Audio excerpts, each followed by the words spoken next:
So today is what anniversary, Chris? You mentioned this. Today's the anniversary of the Rams, Titans, Kevin Dyson tackled at the one. Super Bowl, yeah. That was back in the day. Super Bowl 34. Wow.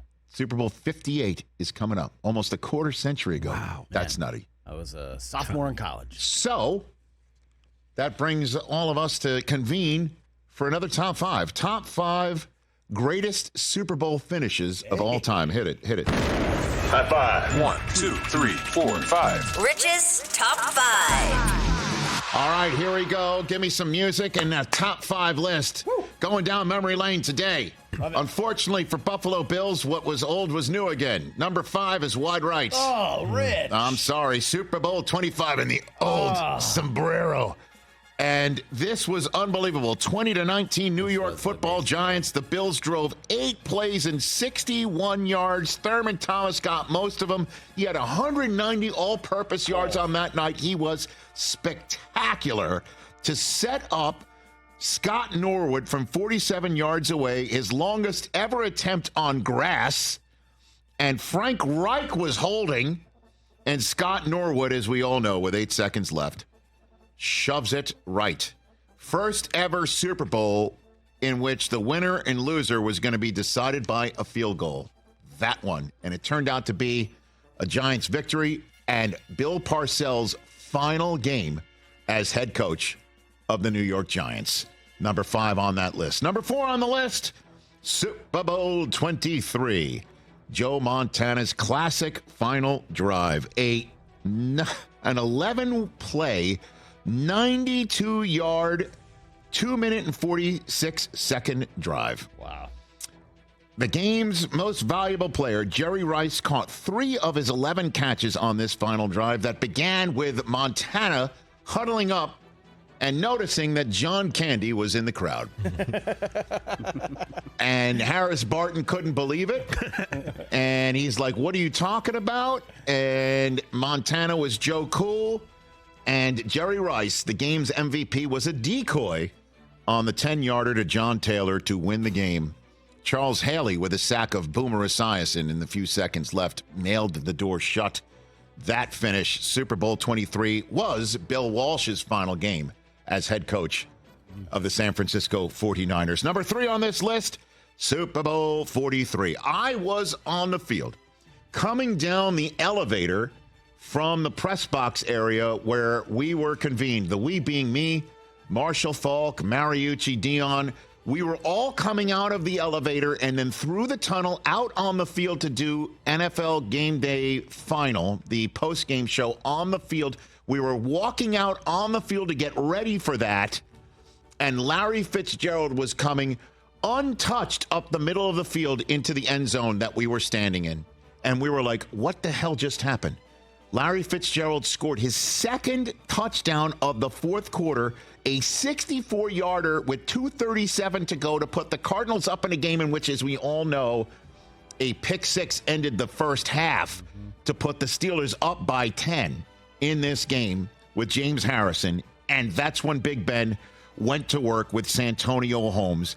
He caught a pass on third down to start the drive that was stalled 1st and 20 on the Steelers' own 12. And then a couple plays later, a 13-yarder to Holmes, set up a new fresh set of downs, from which a 40-yarder to Holmes set them up inside the red zone. And 2 plays later, Big Ben, buying a ton of time as only he can, throws a dart to the back right pylon. And there's still an argument in Arizona whether both feet were down. After further review, touchdown. Santonio Holmes wound up being the MVP. And Kurt Warner made a little bit of a go of it by trying to come back and win the game. And instead, it wound up being a Steelers Super Bowl 43 win. That's number 3 on the list. Number 2 on the list, Super Bowl 34. It is the anniversary of that moment where Kevin Dyson was tackled on the 1-yard line by Mike Jones, just 3 feet short of a Lombardi. I guess one would say it's possible they could have gone for 2. I've got a story on that in a moment. But this was a wild finish as well. The Titans had just tied the game with 3:08 to go on an Al Del Greco field goal. Al Del Greco. Tying the game at 16. Ensuing kickoff. First snap, Kurt Warner found Isaac Bruce for 73 yards, touchdown, boom. The Rams went back up on top by 7. And then Steve McNair, may he rest in peace, had a 14-play drive. The 14th and final play of the drive was Dyson winding up 1 yard shy of the end zone. No one had ever scored a touchdown on the last play of regulation and still did not. That's number 2 on the list. Number 1 on the list is the Malcolm Butler interception. I've never seen a moment ever like the one towards the end of Super Bowl 49 where the entire crowd, one fan base was elated and another one was expecting defeat and crying, expecting defeat. The Seahawks fans were elated because Marshawn Lynch 1,000,000% was going to get the football and run beast mode into the end zone to beat Tom Brady and keep him winless in the Super Bowl, still since his third ever Super Bowl championship way back in his day, and keep their decade-long in New England Super Bowl drought continuing.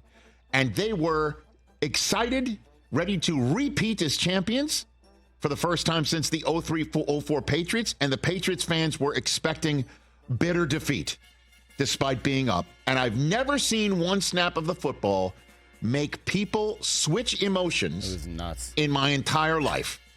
When Malcolm Butler snagged an interception, the fact that the Seahawks were throwing it, the fact that somebody nobody had ever heard of caught it and ended the game, and the Patriots did win the Super Bowl. I've never seen a moment like it. The only one that's come close to it was in the World Series in Game 7 when it looked like the Yankees were about to win the World Series in Arizona because in came, in the 8th inning of Game 7 with a lead, Mariano Rivera struck out the side, and then in the 9th inning, everyone in Arizona was expecting this thing was over, and Yankee fans were elated, and everybody switched places in the end. But that 9th inning took more than just one snap of the football.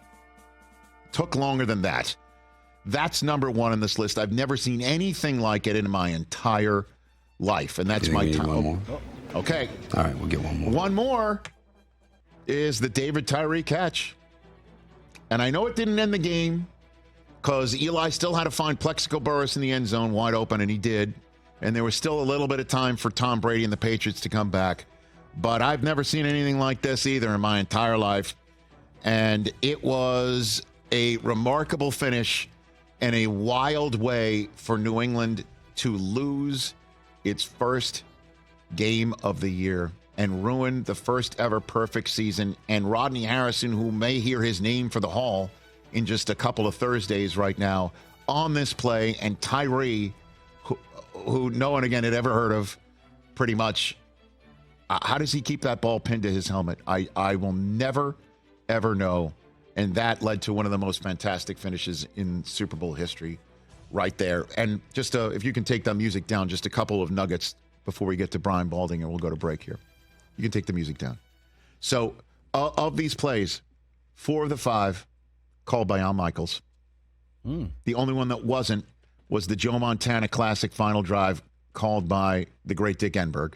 Al called the other 4. Wow. Joe Buck called the David Tyree catch, as we all know as well.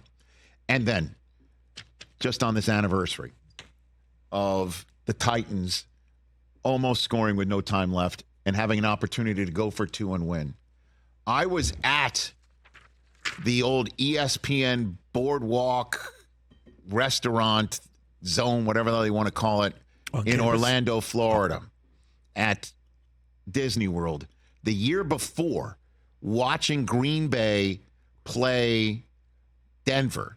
And what ended up happening was, as you remember, Green Bay let Denver score to go up so they had a chance to go and try and win the game or tie the game at the end. If you remember that Super Bowl, that Terrell Davis in San Diego, he strolls in because they didn't want to just let Shanahan burn the time and kick a bunny field goal and end it. They let TD score. And so they wound up getting the ball back. They didn't go down the field and have a scoring opportunity.